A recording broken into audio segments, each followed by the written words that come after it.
Halo, selamat malam. Selamat datang kembali di Jakarta Vintage IG Live.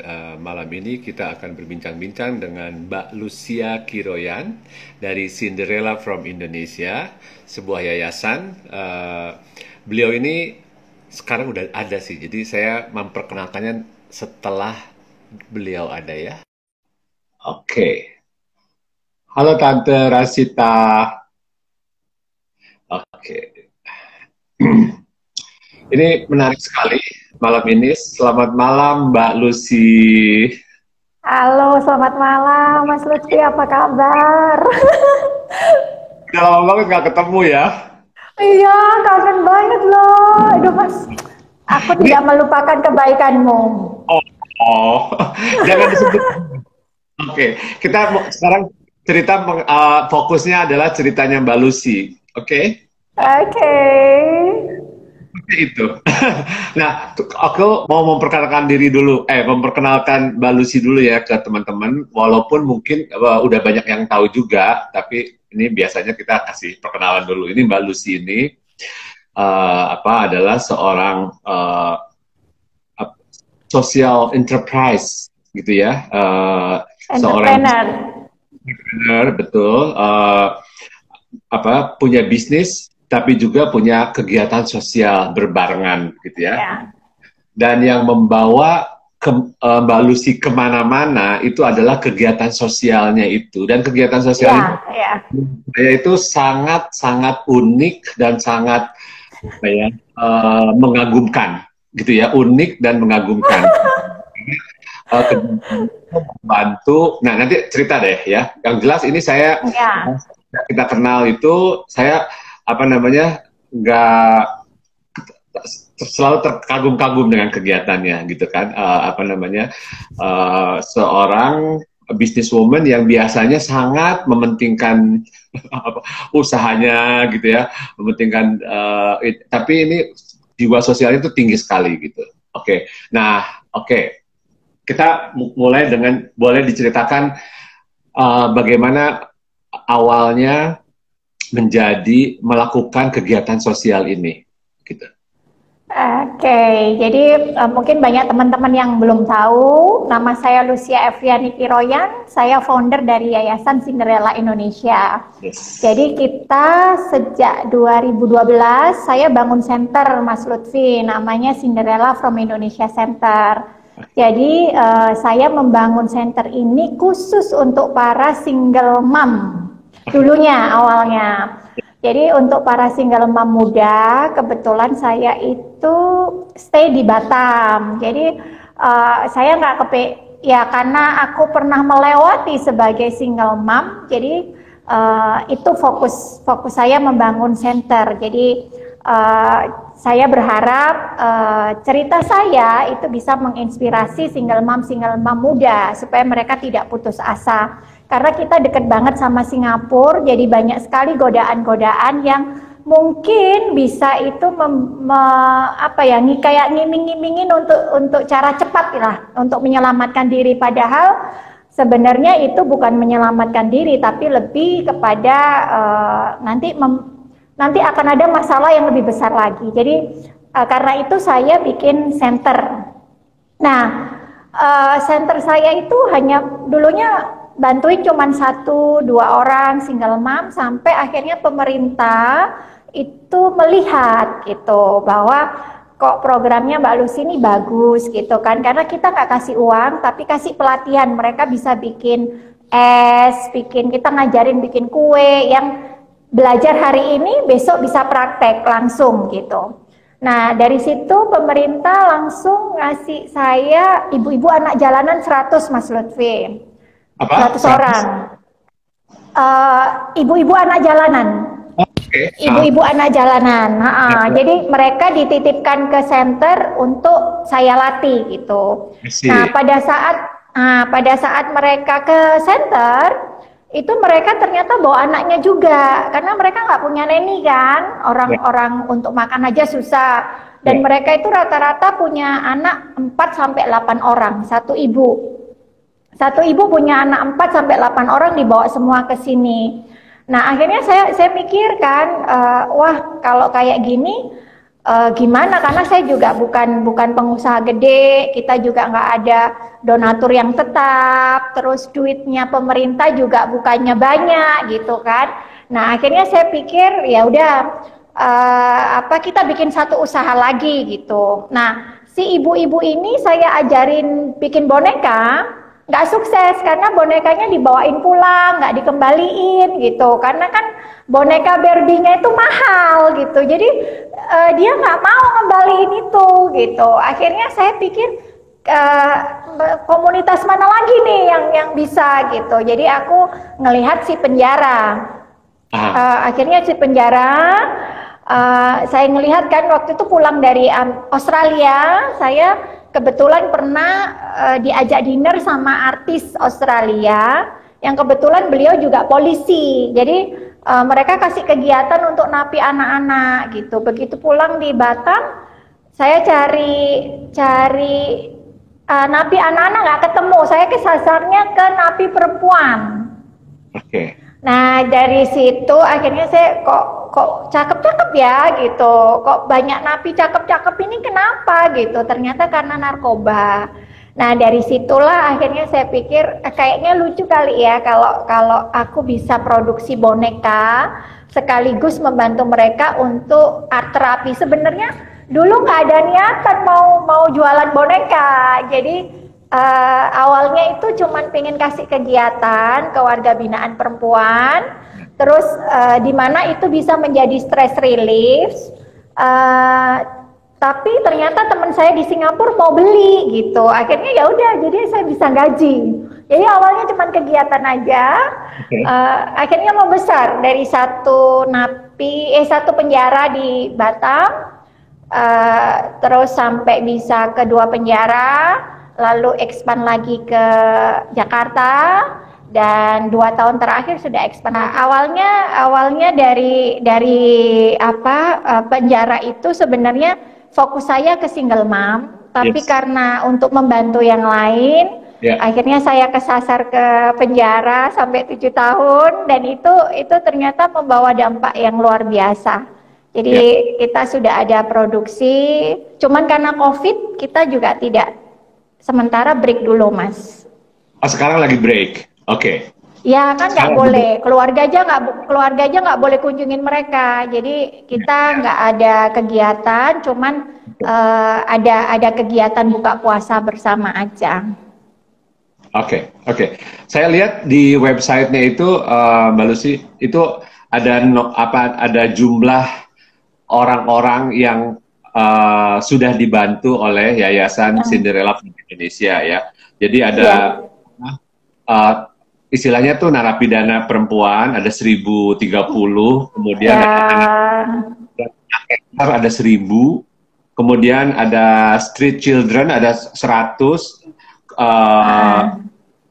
kemudian ada ibunya anak-anak. Ada ibunya, ya.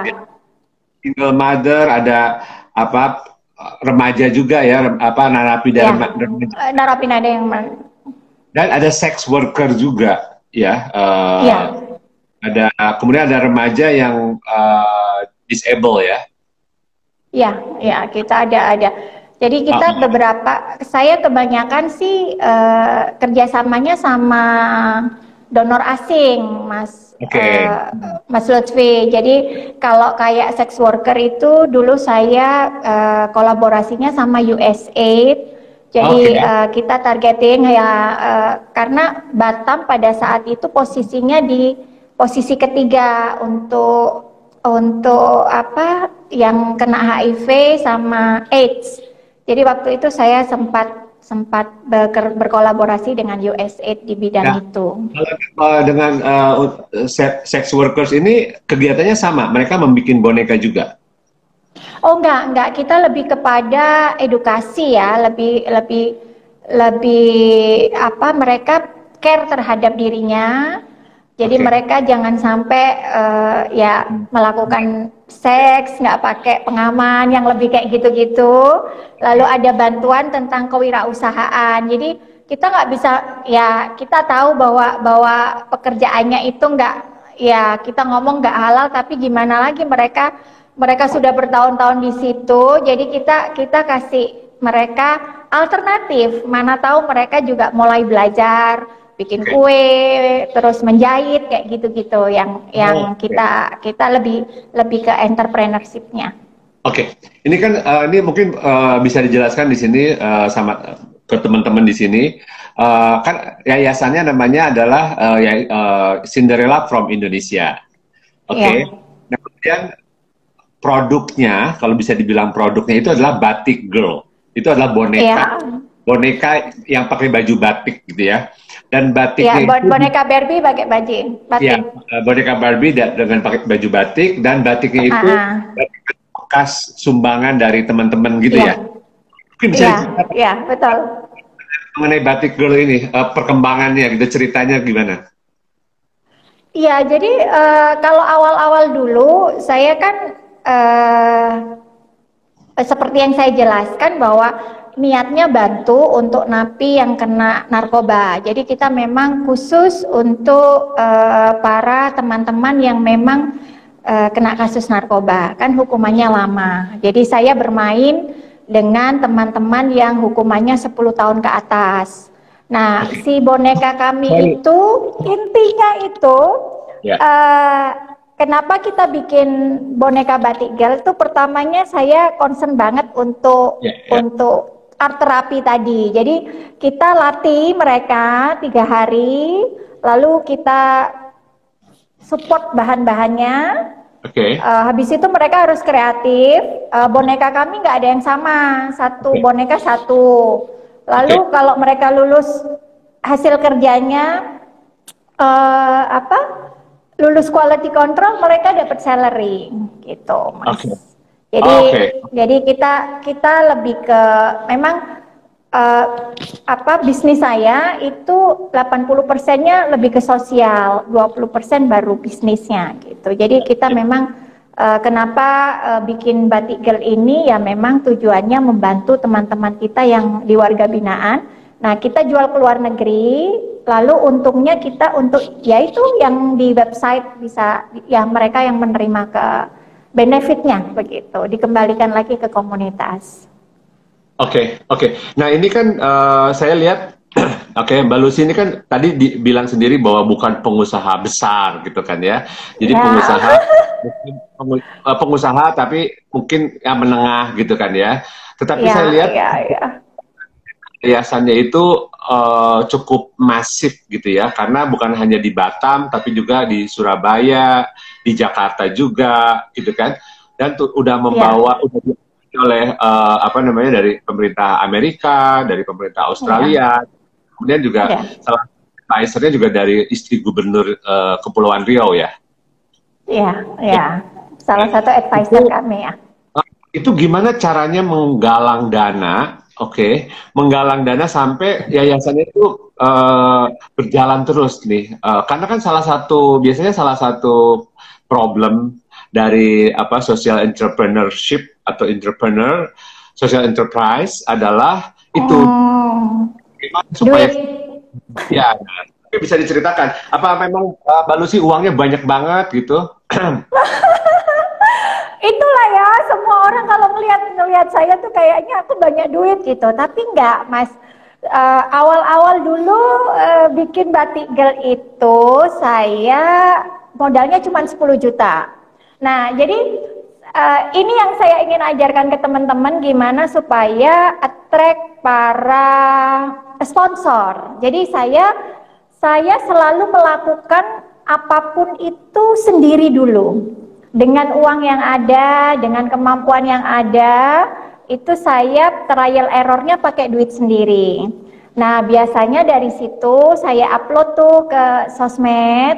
Nanti mulai saya bikin program kecil-kecil. Jadi saya itu termasuk orang yang percaya pada kekuatan hal kecil gitu. Jadi saya tidak pernah membuat program yang gede-gede, yang puluhan juta, yang ratusan juta, enggak. Jadi awalnya kalau boneka itu dulu saya minta sumbangannya kain bekas. Itu. Jadi aku nggak minta duit. Nah, terus habis itu sudah kelihatan, bisa dijual, silakan kalau ada yang mau beli. Kalau nggak ada yang mau beli, saya bagi ke hospital-hospital waktu itu. Waktu awal-awal juga nggak gampang jual batik girl itu.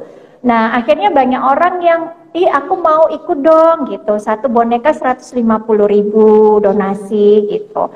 Jadi kita punya yang paling berat tuh sebenarnya kita punya program itu anak jalanan, Mas Lutfi.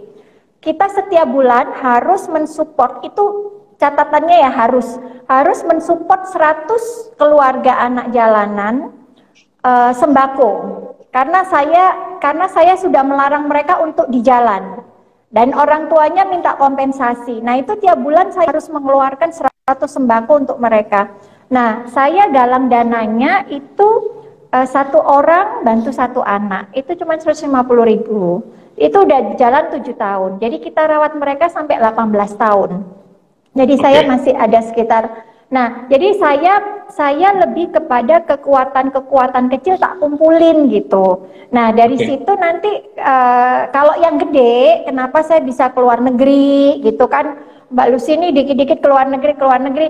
Nah, saya ikut kompetisi. Biasanya saya diundang untuk ikut satu kompetisi internasional, di mana itu hadiahnya gede dan saya bisa jalan-jalannya itu bukan karena untuk jalan-jalan, tetapi saya harus melaporkan. Itu duit kan duit pemerintah asing, bahwa itu benar nyampe ke kami jumlahnya sekian, impactnya seperti apa. Saya harus presentasi dari satu kota ke kota, dari satu komunitas ke komunitas, dan itu sudah dibiayai. Dan biasanya kompetisi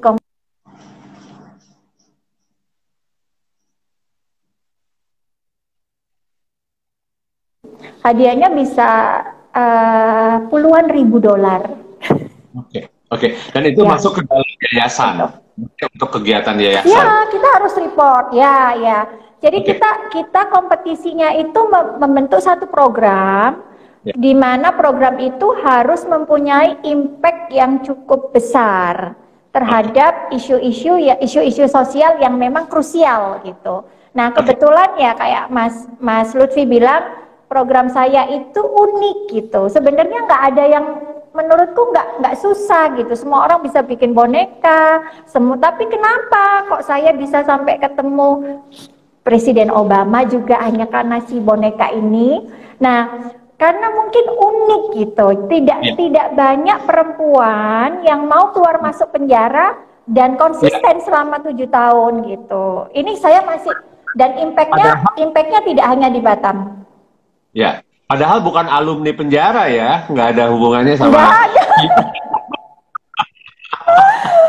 Saya kalau pameran namanya ada Napi Craft tiap tahun, itu selalu wartawannya bilang, Mbak memang alumni ya gitu.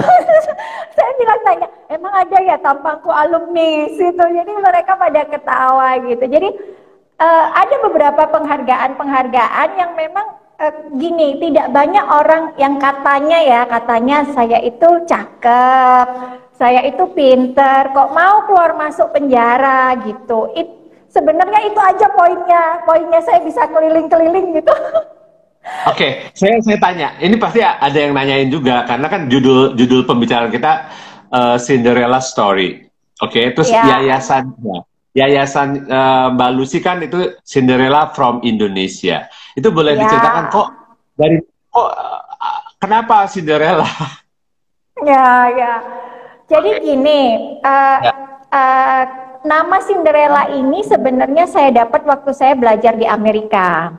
Jadi tahun 2010 itu saya desperate banget, Mas Lutfi. Jadi saya single mom, waktu itu umurku 30 tahun, capek ya, ke pengadilan aja saya sampai 2 tahun, sempet juga stres, mau bunuh diri juga. Tapi di tengah desperateku itu, aku malah lolos ke Amerika gitu. Jadi mamaku juga nggak tahu, keluargaku juga nggak tahu bahwa saya itu waktu cerai itu tidak membawa apapun. Jadi saya cuma bawa buku sama bawa baju. Habis itu aku terbang ke Amerika gitu karena kan semua dibiayai. Jadi dari situ saya yang kayaknya kalau diumpamakan kayak barang pecah itu kayaknya udah nggak mungkin deh. Aku selamat, aku bisa bangkit kayak gini. Aku juga nggak pernah ngebayangin. Tapi akhirnya waktu di Amerika mereka punya program yang sangat luar biasa. Jadi sekolahnya itu nggak sekolah di kampus gitu, Mas Lutfi. Jadi kita tinggalnya di hotel-hotel bintang 5, terbang dari satu kota ke kota lain, terus ketemu orang-orang penting. Programnya namanya Southeast Asia Young Leaders, bukan? Bukan. Itu yang untuk pemuda. Yang ini namanya International Visitor Leadership Program. Jadi kalau Mas Lutfi lihat, itu rata-rata 80% pemimpin dunia itu alumni dari program ini. Jadi programnya kita itu, kenapa Mas Lutfi? Aku yang Southeast Asia Young Leaders waktu itu aku ikut. Oh ya, itu yang kita ketemu ya. Itu kompetisi yang lain. Jadi kalau ini tidak kompetisi tapi lebih ditunjuk. Kita tidak bisa apply tapi kita diundang untuk belajar di sana. Jadi itu yang bikin saya kenapa waktu saya ketemu homestay saya di Plainwell waktu itu, kan saya itu tinggal sama orang kaya gitu. Mereka punya yacht, terus pokoknya apapun keinginan saya itu terkabulkan gitu. Jadi bahkan jadi kayak aku punya peri gitu. Namanya dari US Department State tuh kita ditanya gitu, keinginan kamu yang pengen kamu pengen selama di Amerika terus nggak pernah terkabul di masa kecilmu tuh apa gitu. Jadi waktu itu aku minta ke World Bank untuk yang profesional. Yang keduanya itu aku minta ketemu Cinderella. Jadi aku diterbangkan juga ke Los Angeles untuk ketemu Cinderella itu. Jadi dari ya di Disneyland, ketemu di Disneyland. Jadi aku itu umur 30 tahun ya. Udah 31 tahun ya. Oke, terus. Nah, dari situ akhirnya saya homestay saya itu bilang gini, kamu tulis deh gitu, karena nggak semua orang itu tahu program ini gitu. Benar Mas Lutfi. Jadi dan mama papaku juga nggak tahu bahwa anaknya itu yang benar-benar kere abis, nggak mau pulang, tapi malah kok dia bisa ke Amerika, keliling-keliling gitu kan. Kita keliling dan saya itu keliling ke kota-kota yang orang Amerikanya aja belum tentu bisa ke sana, kayak ke Portland, Maine, itu mahal banget. Dan kayak orang Indonesia kayak Papuanya gitu, aku udah ke sana. Jadi pokoknya pojok sampai pojoknya Amerika aku sudah pernah dengan kondisi yang tidak punya uang. Nah, dari situ akhirnya aku pulang, aku bangun Cinderella Indonesia Center itu bahwa bisa kok kita ini orang biasa punya story gitu. Dan mungkin kalau Cinderellanya yang zaman dulu, storynya dia kan ketemu pangeran gitu. Kalau aku bisa keliling Amerika gitu kan, terus bisa membangun center ini dari ide yang cuman ya menurut aku luar biasa ya, mereka mendidik saya sehingga saya bisa kembali ke negara ini dan aku mau bangun itu. Jadi Cinderella saya, kenapa saya bikin ada satu publisher waktu itu, dia tidak mau mencetak buku saya hanya karena judulnya Cinderella Indonesia. Saya nggak mau merubah, saya tidak mau merubah karena saya pikir gini, saya sudah membangun brand ini sudah 2012 dan di luar negeri sudah di-appreciate banget. Jadi mereka takut di-show sama pihak Amerika atau pihak mana kalau pakai nama Cinderella. Saya bilang, loh kan saya ada Indonesianya gitu, Cinderella Indonesia. Jadi dan cerita kami berbeda, bahwa Cinderella versi saya itu adalah mengajarkan bahwa kemandirian. Oke, kita pernah gagal dalam konteksnya cerita saya bahwa saya pernah gagal, tapi saya bisa berdiri, berdiri tidak mengandalkan laki-laki, tetapi lebih kepada fokus ke pendidikan. Jadi ya aku lebih mengangkat bahwa cerita saya itu supaya menginspirasi anak-anak muda, perempuan yang sekarang, bahwa jangan termotivasi dengan Cinderella-nya yang dulu gitu, yang zaman now aja. Jadi yang Cinderella zaman now aja gitu. Jadi itulah kenapa saya pilih Cinderella Indonesia, karena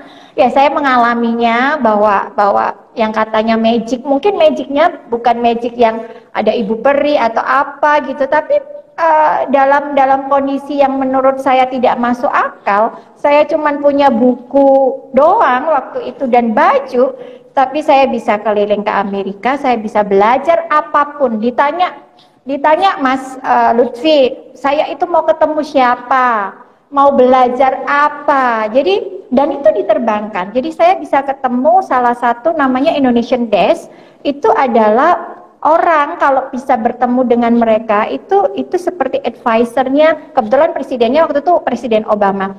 Jadi beliau ini adalah advisor langsung Presiden Obama, dan saya bisa punya kesempatan belajar dari mereka gitu. Jadi langsung ke ahli-ahlinya gitu. Oke, inspiring sekali ya. Ini banyak yang komentar ini selain saya. Ada yang kasih jempol ya, ada yang oke. Jadi kan di salah satu media itu, dan waktu kita ngobrol-ngobrol waktu itu juga kegiatan Mbak Lucy ini dengan yayasannya Cinderella from Indonesia itu, Cinderella Indonesia itu memberikan apa namanya empowerment ya, pemberdayaan buat perempuan, buat perempuan kebanyakan ya, dan itu yang membuat Mbak Lucy itu happy. Jadi sesimpel itu membuat orang lain happy, itu yang membuat Mbak Lucy itu happy, begitu ya. Nah itu iya, dan datangnya itu dari mana? Karena gini, biasanya kan orang yang mengalami kepahitan hidup gitu kan, itu susah sekali untuk, biasanya cenderung untuk pahit juga. Kalau ini malah justru sangat-sangat positif, bahkan membantu orang lain gitu loh. Jadi mungkin bisa diceritakan apa, maksudnya dapat dari mana itu tenaga dalamnya? Iya, ya itu ya juga ya. Maksudnya mungkin kelebihan saya itu punya semangat. Jadi kalau duit aku nggak punya. Jadi percaya nggak Mas Lutfi, waktu aku bangun Cinderella from Indonesia Center, aku tuh beli ruko 3 lantai, pulang dari Amerika, Australia gitu tuh aku nggak ada duit gitu. Malah si developernya yang nawarin, pakai aja Bu gitu. Jadi dipakai dulu setahun, direnovasi, sampai banknya juga nawarin. Jadi kayaknya mulus banget gitu. Mungkin karena niatnya juga bagus. Jadi untuk teman-teman, apalagi single mom, saya tahu kebanyakan follower saya itu single mom. Jadi kalau melakukan sesuatu itu memang harus tulus ya, dan nggak perlu hal-hal besar. Jadi kayak saya waktu awal-awal nggak punya duit, dulu pun juga nggak bisa untuk langsung bikin batik girl, itu juga take time. Tapi dulunya awal saya ya bisanya visit, kasih nasi kotak dulu, atau belajar masak dulu yang gampang-gampang, yang modalnya kecil gitu. Dan saya tidak pernah mengharapkan bantuan dari orang lain di awal. Jadi di awal itu harus sendiri dulu gitu, yang gampang-gampang dulu lah gitu. Apa yang bisa dilakukan. Kayak ini contoh simpel ya Mas Lutfi. Selama corona itu perusahaan saya tutup dua-duanya, yang di Arang sama yang di penjara, kan tidak boleh ada produksi. Nah, jadi saya cuman menghabiskan waktu untuk belajar. Saya stres juga gitu kan. Nah, akhirnya saya ke gudang beras karena ada pengumuman ini kita mau bagi sembako, Apindo, saya anggota Apindo, bagi sembako ke 100.000 kakak. Jadi butuh orang untuk masukin beras gitu. Aku datang tuh Mas Lutfi, kalau Sabtu seminggu 2 kali. Jadi dari jam 12 sampai jam 4 saya bungkusin si beras. Akhirnya saya dapat jatah 531 paket untuk saya sebarkan ke panti-panti asuhan. Nah, bisa dibayangin nggak kalau aku sendiri yang belanja, padahal ya biasanya untuk 100 anak itu aku harus nyiapin duit. Aku masih telepon lagi ke hypermartnya untuk siapin ini. Masih ngangkatin lagi, masih nganterin lagi. Nah, sekarang hanya karena saya cuman berbagi tenaga untuk bungkusin beras, langsung si Apindo bilang, Bu Lucy, bagi ya untuk panti asuhan. Siapa? Saya dapat berapa jatahnya? 531 paket. Nah, terus setiap hari kita juga ada bagi 1000 nasi untuk anak-anak panti asuhan di seluruh Batam setiap hari. Nah, secara matematika itu kalau diuangkan udah puluhan juta, mau ratusan juta Mas Lutfi. Tapi aku nggak perlu keluarin duit itu. Bahkan udah disiapin gitu. Jadi aku cuma tinggal ngambil, aku pinjem truk temen, habis itu aku bagi-bagi gitu ke panti-panti asuhan. Jadi saya pikir kalau kita happy, ya kalau bisa tenaga aja gitu. Nggak punya duit nggak apa-apa, nanti duitnya datang sendiri. Oh,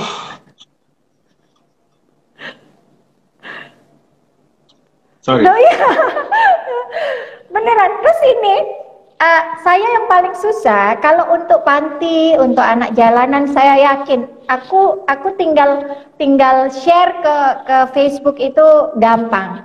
Tapi kalau untuk napi itu setengah mati. Jadi selama 7 tahun kenapa saya konsisten di sini, karena saya tahu tidak banyak orang yang mau bantu.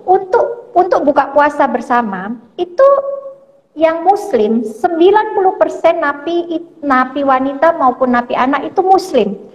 Tapi setengah mati saya minta untuk buka puasa ke teman-teman. Gak ada yang mau bantu karena ngapain gua bantu orang-orang jahat kayak gitu. Nah, akhirnya saya pikir gini, oke lah nggak apa-apa, kita sudah 7 tahun COVID kalau dulu saya selalu sendiri gitu. Tapi akhirnya saya memberanikan diri karena saya nggak punya uang. Terus terang keadaan COVID ini teman-teman juga nggak mau bantu, ya bukan nggak mau bantu ya, tapi mikir mesti anak panti dulu, anak ini dulu. Jadi saya kemarin kontak ke kepala Bank Mandiri. Saya bilang, Pak, saya butuh 400 paket nih gitu, karena saya tahu kalau napi nggak ada yang mau, bukan nggak ada yang mau, nggak jarang lah gitu. Aku udah kumpulin 200 ini, kurang 200 lagi Pak gitu. Mereka tutup loh, Mas Lutfi. Jadi aku cuma disuruh, Bu, bikinlah tulisan oret-oretan kecil gitu, nanti kita tutup itu yang 200 paket. Jadi udah clear semua. Aku anak jalanan clear, panti asuhan clear, paket puasa selama Ramadan ini sudah clear, untuk napi clear semua. Itu kalau dirupiahkan itu mau 200-an juta lebih, Mas. Itu sudah ada yang tanggung semua. Oke.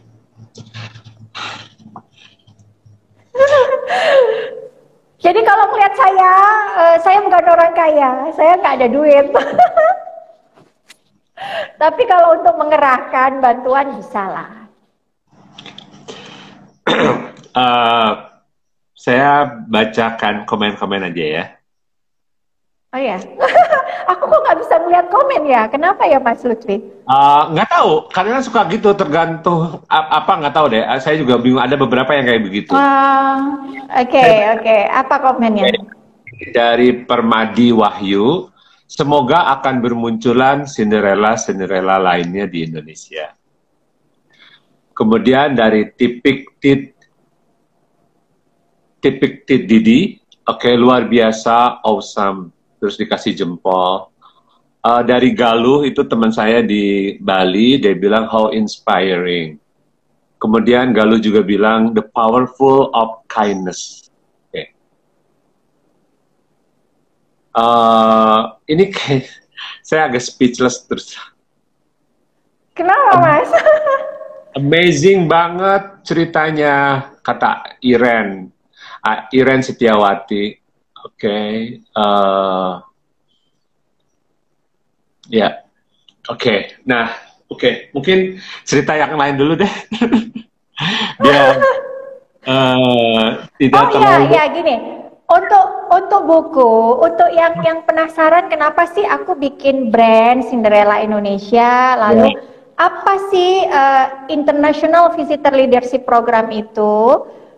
Bisa bukunya yang versi bahasa Inggris, jadi ini ditulis dalam bahasa Inggris, itu bisa di-download di www.cinderellaindonesia.com.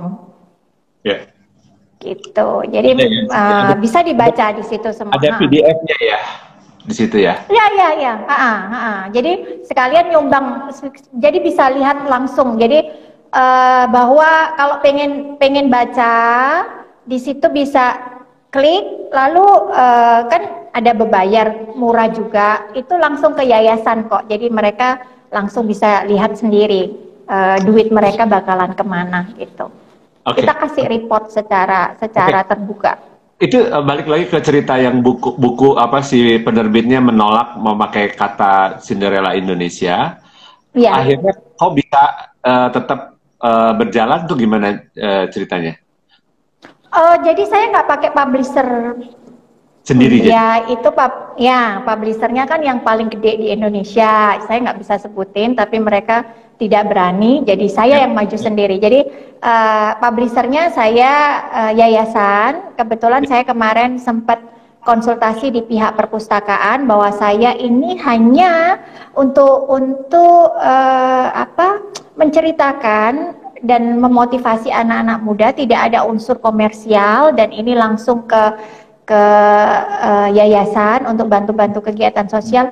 Gimana kalau saya tidak pakai publisher yang komersial, boleh nggak? Mereka bilang boleh, asalkan yayasan. Jadi saya maju sendiri, dan kebetulan kan memang target market saya bukan di Indonesia, tapi di luar negeri. Jadi nggak apa-apa. Mereka kasih saya serial number yang diakui di London itu ya. Oke. Oke, ini ada komentar dari Iren lagi. Kayaknya ini banyak yang sangat tergerak sekali ya. Everything is possible. Thank you for sharing and thank you Mas Lutfi. Oke. Kemudian dari Dwi Borneo Putri. Halo Mbak Lucy, salam kenal. Saya percaya kalau kita bekerja dengan rasa bahagia dan semangat, pasti punya kepuasan tersendiri. Oke. Betul. Kemudian kan gini, Mbak Lucy kan ini udah mendapatkan pengakuan dan penghargaan ya, bukan hanya dari pemerintah tapi Indonesia, tetapi juga dari pemerintah Amerika, pemerintah Australia juga ya. Australia, ya. Nah, dari sekian dalam perjalanan itu kan ada penghargaan yang paling membuat happy atau puas dan ya happy lah gitu ya, itu apa? Momen apa? Ya jelas yang saya bilang International Visitor Leadership Program itu yang saya dapat tahun 2011 itu ya menjadi titik balik hidup saya juga. Jadi itu momen yang nggak terlupakan buat saya. Bahkan setiap saya down, saya pasti baca buku saya sendiri untuk memotivasi itu, dan saya pikir juga ternyata untuk menjadi seorang leader itu sebenarnya ya maksudnya tidak terlalu susah kalau kita bisa ngelit diri kita sendiri. Jadi saya selalu teman-teman saya itu heran karena saya selalu banyak didatengin orang-orang penting gitu. Kadang sampai ada yang jahil ya, maksudnya yang agak, emang kamu tuh pakai susuk apa gitu kan, katanya semua orang datang gitu. Mas Lutfi bisa ngebayangin nggak sih, aku ini orang biasa loh. Si dubes Kosovo itu datang ke Batam, ke senterku yang kecil-kecil ini. Terus dubes Amerika juga udah datang ke sini. Jadi menurut dan bantuan-bantuan yang nggak disangka-sangka, termasuk juga Mas Lutfi kan pernah bantu saya, aku bisa ke pameran di JCC. Kalau kan kita nggak kenal pada waktu itu. Ayo, kok Mas Lutfi mau bantu? Ayo.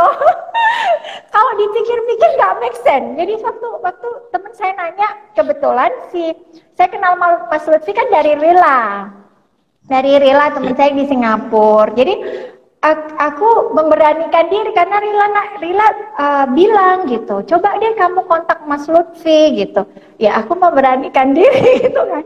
Nah, saya pikir itu kan sesuatu yang cuman aku hanya memberanikan diri ngontak Mas Lutfi, aku dapat pameran di JCC yang untuk orang daerah kayak aku itu luar biasa loh. Kita itu untuk bisa pameran di JCC itu 30 juta nggak kemana, belum ongkosnya lagi, belum, aduh, kayaknya itulah.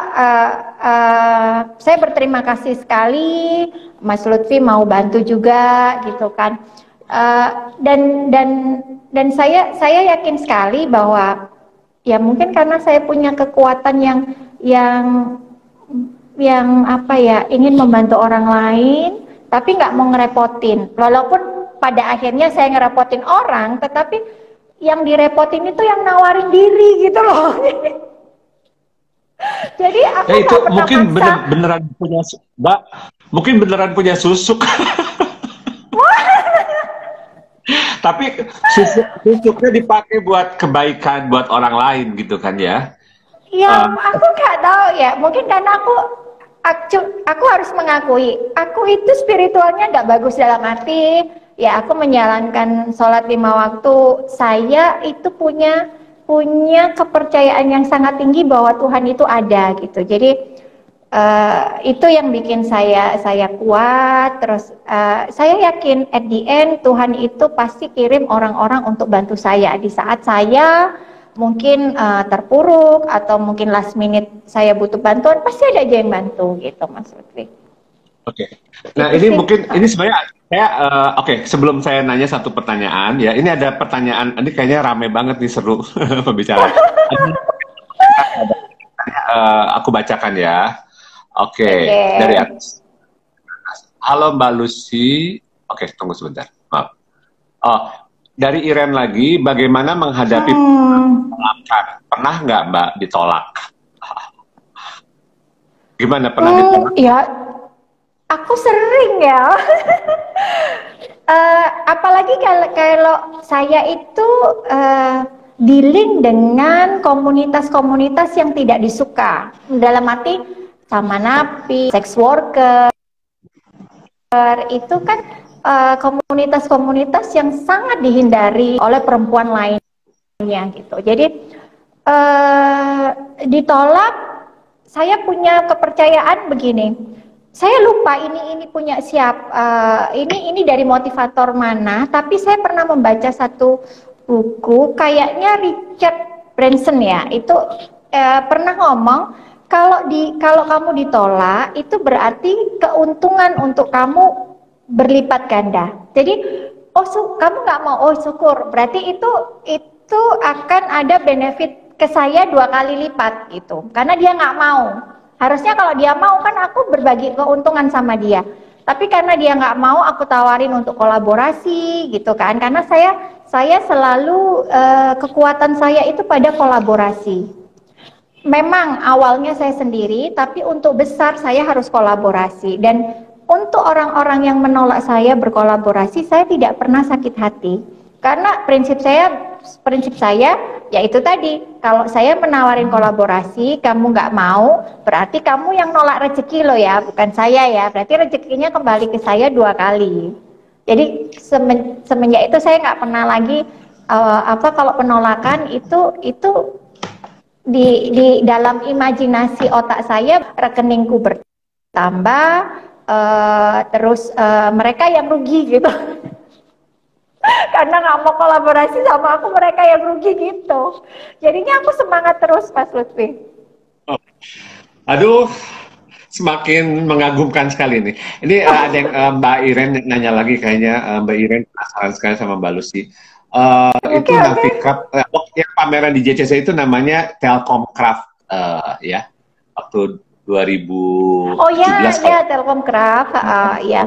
Jadi Saya itu jago pameran, dalam arti setiap pameran saya kalau bisa tampil, saya tampil. Kalau yang dibantu Mas Lutfi itu Telkomcraft, terus kalau yang di JCC itu ada Inakraf, lalu yang setiap tahun di Kementerian Perindustrian untuk membantu mempromosikan produk para napi, ada namanya Napicraft setiap tahun gitu. Jadi saya termasuk yang hunting pameran gitu. Di mana-mana kalau boleh saya pameran terus, mau aku. Ya, ya, ya. Oke, oke, oke. Saya tanya, ada pertanyaan sebentar, Mbak. Oke. Ada lagi. Kayaknya ada tadi yang nanya apa? Tunggu sebentar. Saya baca ke atas. Iya, Mbak. Oke, Mbak Lucy itu oke. Kalau mungkin sekarang dari apa namanya, kan perempuan ya, sorry, tahanan, bukan tahanan, narapidana perempuan ya. Terus yang kalau yang anak-anak itu programnya apa, Mbak? Ke anak-anak? Yang napi anak-anak. Napi anak-anak atau anak-anak jalanan? Nah, kalau anak-anak jalanan kita kan, kalau anak-anak jalanan kita memang programnya itu mereka harus sekolah. Kalau sekolah kan udah gratis. Nah, jadi kita lebih kepada karena terus anak-anak tidak boleh bekerja, kan? Jadi kita tidak boleh mengkaryakan mereka. Cuman kita kasih jaminan kalau mereka tidak turun ke jalan, ya kita harus kasih sembako. Jadi kita pembagian sembako itu rutin. Lalu kita ajak anak-anak tiap bulan, kalau tidak ada pandemi, biasanya kita ajak mereka makan ke beberapa restoran, hotel. Sebenarnya saya bukan, ya, kalau Mas Lutfi lihat di bulan-bulan sebelumnya, itu sebenarnya supaya mereka itu ada dari dirinya sendiri, bahwa saya pun itu lahir dari keluarga yang tidak mampu sama seperti mereka.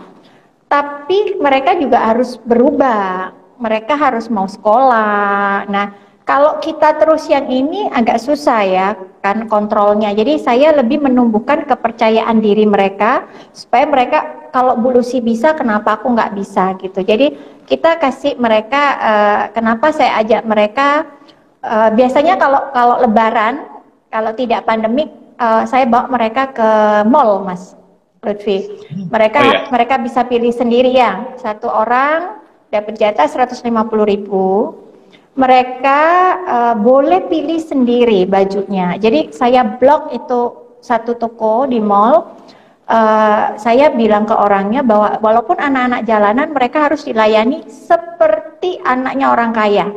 Jadi mereka mau ublek-ublek, mereka mau ganti sampai berapa kali, boleh gitu. Jadi mereka experience itu supaya ya kalau mau jadi orang kaya ya harus belajar bahwa kamu sama, kamu bisa seperti mereka juga gitu. Nah, berhubung ada pandemik ya saya ganti ke sembako. Tapi itu kegiatan yang saya prioritaskan, pertama memang gizi, lalu experience, supaya saya nggak ngomel-ngomel, kamu harus sekolah, kamu harus, ya sudah bosen 7 tahun ketemu aku kalau ngomel-ngomel jadi tiap hari, mau apa? Mau ke kolam renang, ayo kita renang. Mau kemana? Mau ke pantai, ayo kita ke pantai gitu. Dan semua selalu ditanggung oleh sponsor. Somehow akan ada sponsor-sponsor yang membantu program-program saya. Jadi kalau ditanya programnya Bu Lucy itu padahal biasa-biasa aja ya, iya gitu. Tapi ya orang berdampak karena mungkin kalau dibilang gini, anak-anak itu yang ngerasain pegang sendok garpu, pakai baju bagus, diajak ke hotel, duduk manis, itu susah loh. Mereka pasti akan tertancap ya di ingatannya bahwa oh aku tuh harus pakai baju bagus, sehingga dia tanpa saya awasin pun tidak akan turun ke jalan.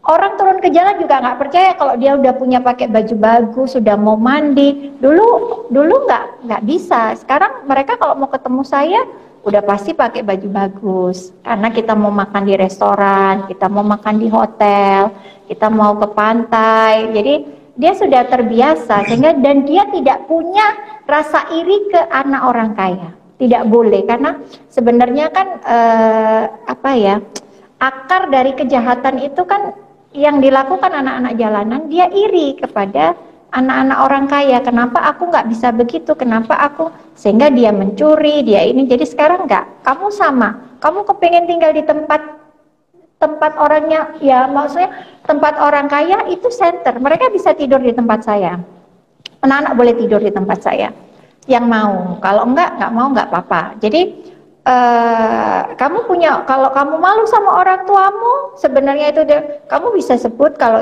kamu anaknya Bu Lucy, nggak ada yang mau nolak kamu, nggak ada yang mau ngeremehin kamu. Dia bisa bercerita, aku ke hotel ini, aku berenang di hotel ini, aku makan di restoran ini. Kamu nggak kalah sama mereka juga gitu. Jadi itu sih program-program saya, Mas Lutfi. Itu jalanan. Betul sekali ya tadi yang dibilang sama Mbak Lucy, bahwa itu kegiatannya tuh simple banget gitu kan ya. Sangat simple. Tetapi saya bisa ngelihat artinya tuh besar sekali buat anak-anak itu. Iya. Apalagi bahwa itu soal kepercayaan diri, soal itu apa ya, menanamkan kayak cita-cita atau ambisi buat mereka bahwa saya kalau gitu nanti saya mau besar sukses supaya saya bisa makan di hotel seperti sekarang gitu kan ya. Iya, jadi itu jadi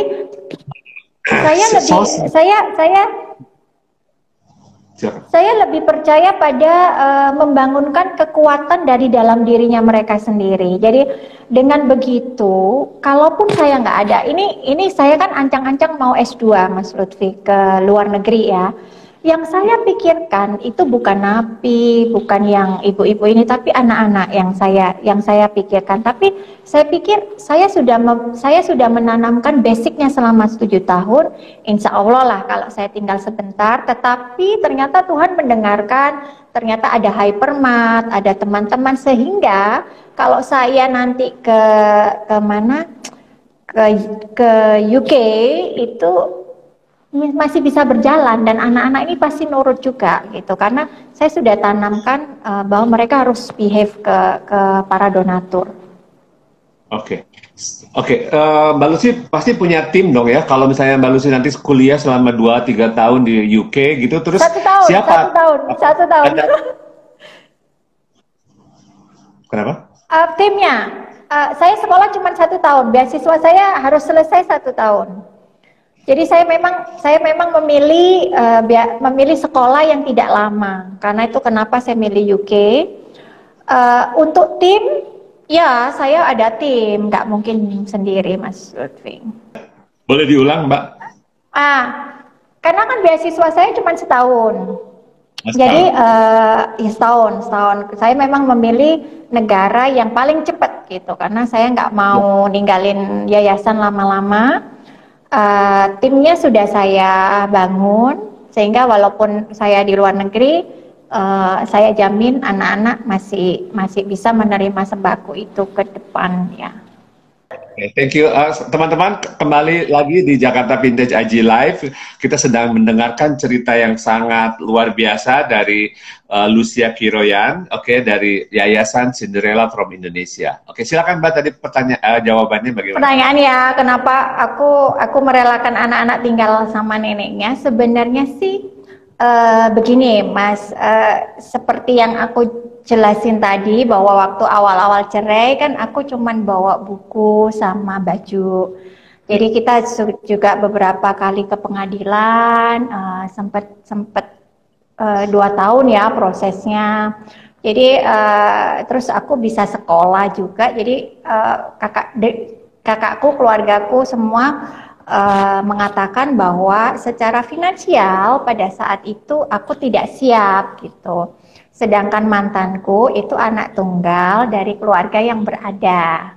Jadi saya tidak boleh egois. Jadi saya cukup mengakui bahwa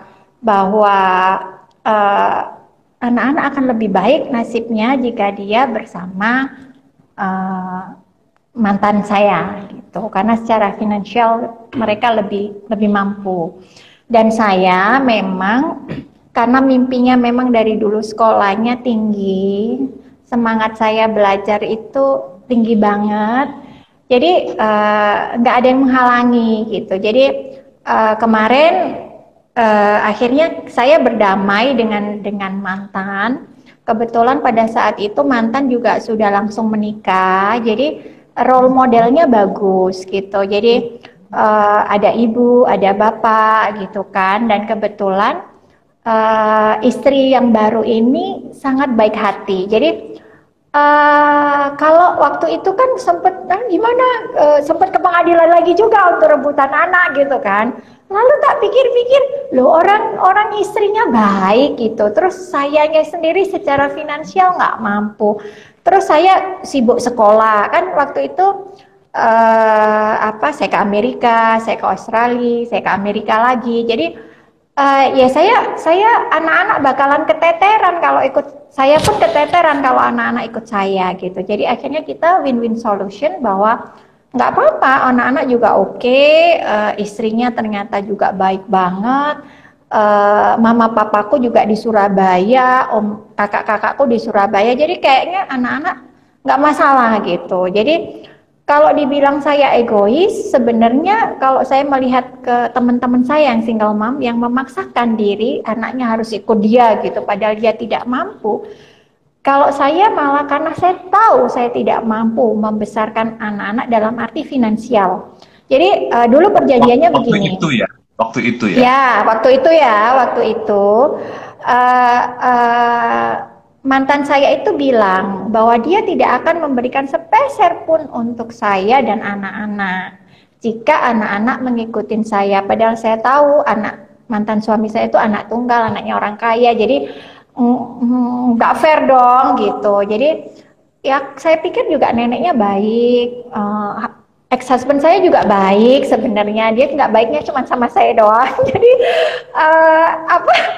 istrinya baik juga. Jadi apa yang membuat saya, yang menghalangi saya untuk tidak menyerahkan anak-anak kepada mereka gitu. Jadi sekarang malah oke gitu. Kalau banyak yang bilang kan anak-anak yang korban perceraian itu pasti anaknya rusak gini-gini. Kalau Mas Lutfi lihat anak saya yang namanya sholatnya itu bagus banget, walaupun dia di mall kalau udah dengar azan dia bisa lari cari musola.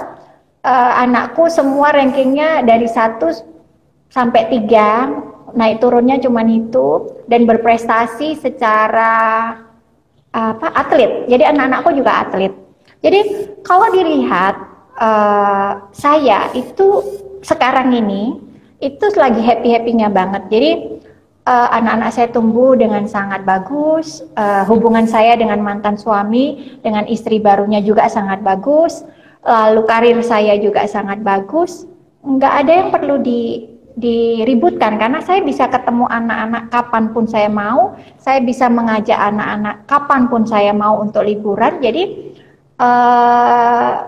nggak ada masalah gitu. Jadi kalau banyak orang bilang saya egois, saya tidak bilang egois, tetapi saya mengakui bahwa saya tidak mampu membesarkan anak-anak secara finansial karena duit saya semua itu akan lari ke yayasan. Jadi saya sudah buka kartu ke anak-anak bahwa kalau bunda itu punya uang itu untuk membesarkan yayasan. Jadi anak-anak kalau liburan kan ngelihat, mereka dari kecil juga tahu bundanya suka sosial. Jadi mereka tahu bahwa mereka itu tanggungan dari bapaknya, sedangkan ibunya punya tugas untuk membantu anak-anak ini, dan mereka tidak pernah cemburu. Bahkan mereka bantuin kalau pas liburan di sini gitu. Jadi aku nggak egois, cuman aku tidak mampu secara finansial. Sekolah mahal, Mas Lutfi. Kalau bundanya sekolah kan beasiswa gitu. Jadi saya ngomong ke anak-anak cukup tahu bahwa ibunya tidak punya duit. Jadi kalau sekolah pun saya selalu beasiswa. Jadi sekarang kan anak-anak belum bisa beasiswa karena masih kecil. Jadi biar ditanggung sama bapaknya dulu. Kalau udah gede nanti ikut saya. Maunya segitu ya gitu. Oke, ya kalau udah ikut ini setiap kali jawabannya bikin speechless semua ini. Oh iya. Tanya lagi pertanyaan berikutnya, jadi harus kasih jeda dulu. Oke. Gini Mas Lutfi, aku juga mungkin ya ada teman-teman yang single mom juga. Jadi saya selalu bilang sama teman-teman, apalagi yang muda kayak saya, dalam ajaran agama, kebetulan saya agamanya Islam. Dalam ajaran agama Islam pun, kalau kita bercerai, anak-anak itu tanggungan bapaknya.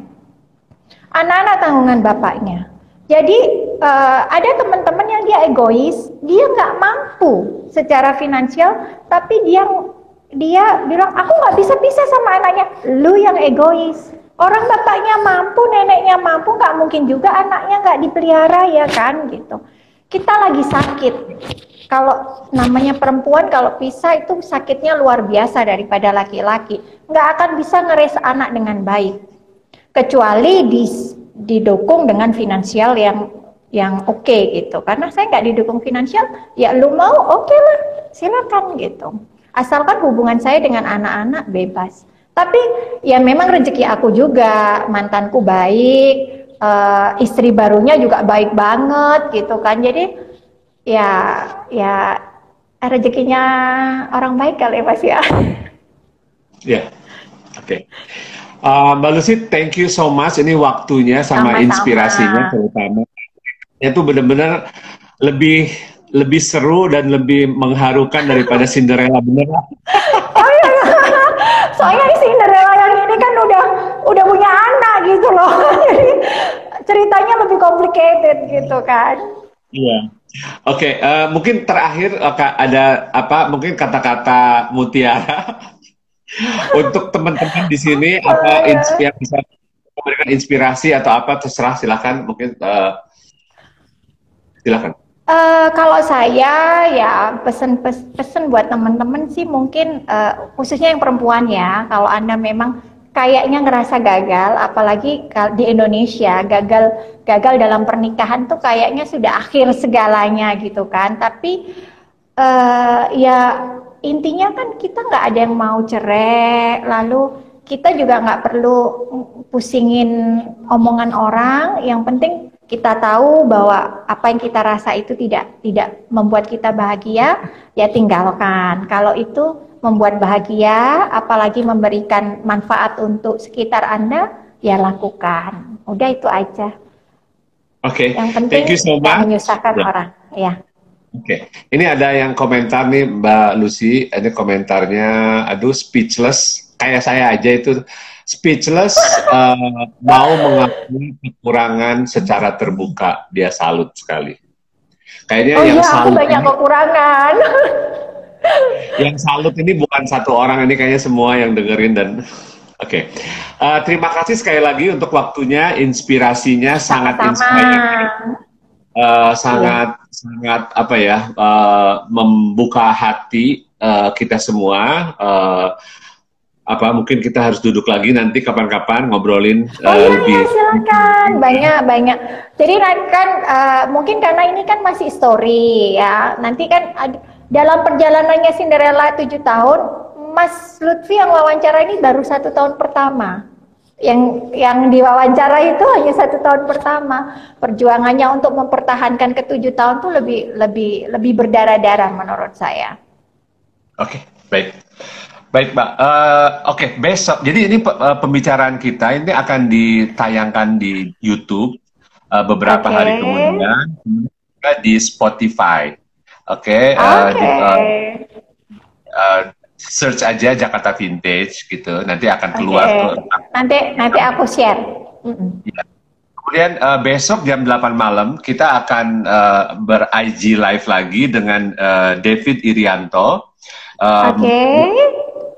Seorang editor, seorang punya agency atau konsultan untuk publishing, dan juga program director dari Idea Fest. Oke, kita akan bicara. Ya waktu itu ya. Idea Fest pernah ikutan? Aku pernah ikutan ya. Pernah. Oke.